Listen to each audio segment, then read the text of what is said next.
cause he want a life.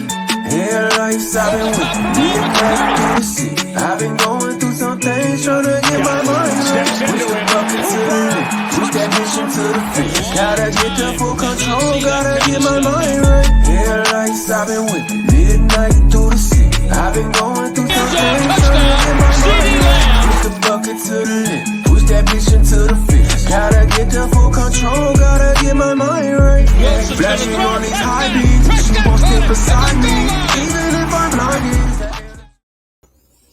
Good morning, Cowboys faithful. It's your boy DMV back with another one. I know it's a little bit different looking at the formatting right now. Normally, I do a lot of my morning videos and stuff from my phone.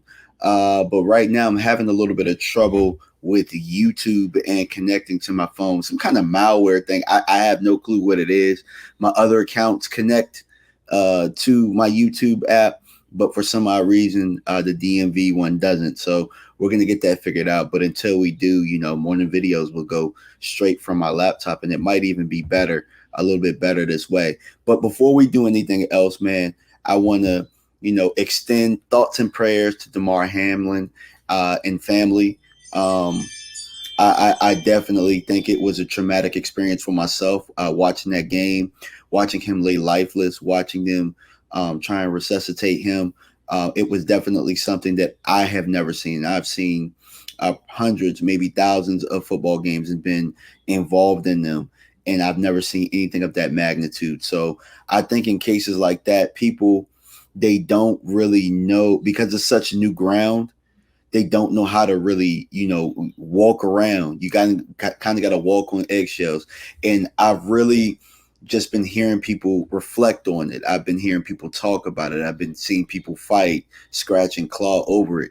And really what's being lost is, this is bigger than football. This is a sacrifice that everybody really understands. When you do put on the pads, your coaches make sure that you understand it.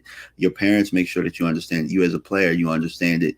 But when it really happens, it is something that it is very, very tragic and traumatic. It was traumatic to me because I can tell you that my son, sorry about that, man. My Ring camera is going off right now, but I can personally tell you that my son had started playing tackle football about 2 years ago. I played tackle football for about 16 years of my life, 16, 17 years.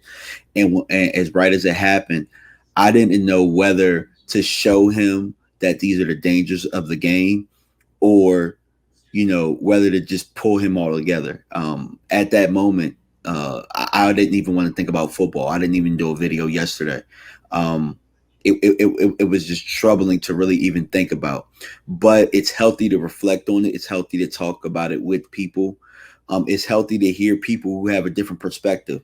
I personally thought that Ryan Clark did an excellent job really just giving perspective of somebody who had a near-death experience, and he was a football player at that high level.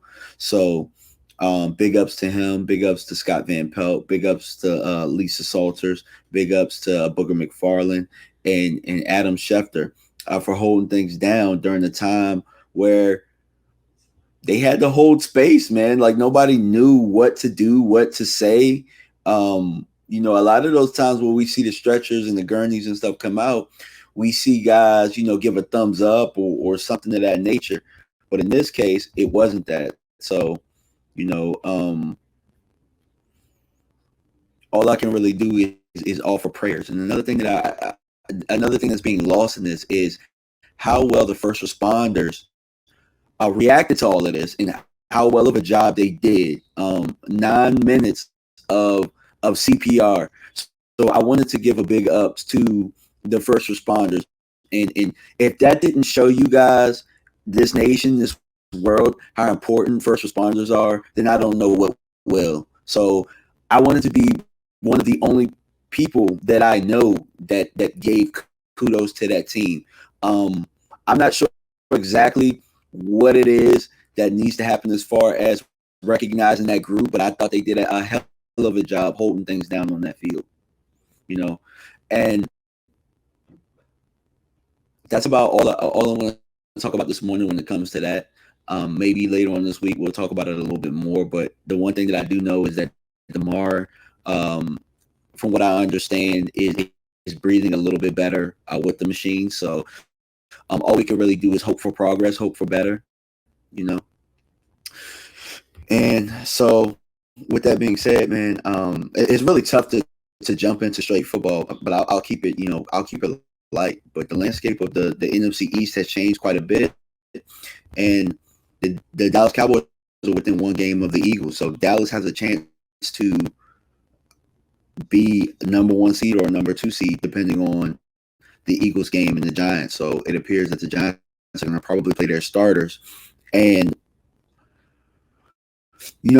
Dallas is in a predicament, but they're going to play at the same time. So I think that the league did a good thing as far as that scheduling goes, and scheduling them at the same time so that, either you play your guys or you don't. You got to make the decision.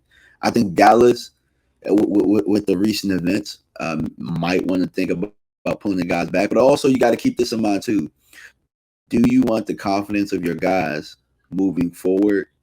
Do you want their first snap to be for them to have to think about this for 2 weeks? The best thing you can do, because I can tell you from a traumatic thing that happened to me. I had a motorcycle accident when I first started learning how to ride, and I'm not a great rider. I don't ride, but I was learning how to ride, and I tore my ankle up really, really bad. And I think that the biggest thing for me was to get back on. I never really got back on. And, I'm saying I don't ride at this point. But I've fallen off of bikes. I play football. I've had concussions and all of that. And the best thing that had been for me was to get right back to it so that I don't have that anxiety when it comes to that.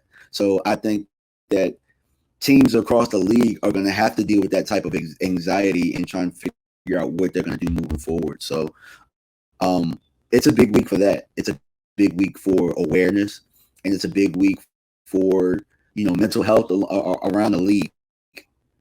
So that's something to look out for. And that's pretty much it, man. That's all I got for this morning, man. I just wanted to give my thoughts on the situation. I wanted to talk about the landscape. I wanted to talk about the tailgate. We will be out there, the Jobu crew.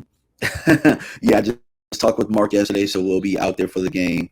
Not sure exactly what time yet, but tune in to Mark Holmes, and Mark will probably give you some of the details. But we will be there going in the game for the first time. I normally just go to the tailgate, but I'm going to go into the game this time, and kick it with some of you guys, man. I look forward to spending time with you guys, and that's it, man. I appreciate you guys for stopping by this morning, and we out. Peace.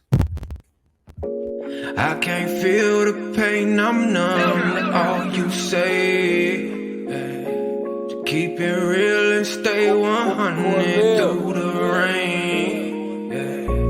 I can feel it, something missing from your face. To keep it real and stay 100 in your veins. Put me in these boxes, still I'm trying to break away. I just roll it up and down some liquor for my pain. Thoughts inside my head, it's nightmares instead of some dreams. I've been trying to hold on to everything from the seams. Try to get it by any means. It's no accepting defeat with all this pressure that's on me. Trusting whenever I breathe, cause everything is on me. If everybody is down, I gotta pick up all the pieces. Yeah, I can't fall, cause I do it for my dog, so she can make it fall. Ain't worry about your comments, cause I believe in karma. Time for your bullshit or any